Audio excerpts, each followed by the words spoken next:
hakannut. Ei. Pelotti vähän kuin luonnonselkä, että tuleeko Niin.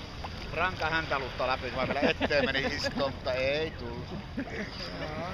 Oli ihan kivaa päivä. No niin, Joo, Näki mäkin sain paljon opetella erivärisiä kaloja. snorklaamaan. no Ja... niin, innostuitko sitten, että Oli se ihan mukava. Mä ensin ajattelin, että ei taida mun juttu olla tuo. Niin, ja sitten kun ne vielä rupes että täällä on haita, että yritetään etsiä, että ne on jotakin. Ei oo kyllä vaarallisia vaan. No mullehan se tietenkin muut etsimällä etsii, jotka paljon siellä oli snorklannut. Ja mullehan se tietenkin osuu ne hait ja kiire tuli, nostin pää ylös äkkiä pois. Ja muut etsii, että löydäs. Niin.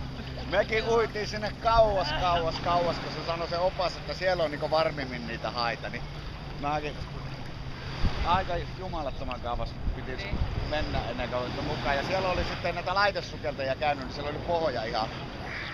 Siellä ei edes näkynyt pohja. Niin, se oli niin sekainen pohja. Niin, että kun sieltä täältä vähän pohjaamatta ja lähtis takaisin. Kaikki, jotka oli siinä, oli yksi myöskin, joka oli siinä lähellä vaan uiskennellut jo ennen sitä orkkelaa. Joo, mäkin näin 2 haitaa. Mutta ja mä en nähnyt kuin muutaman laitesukeltajan.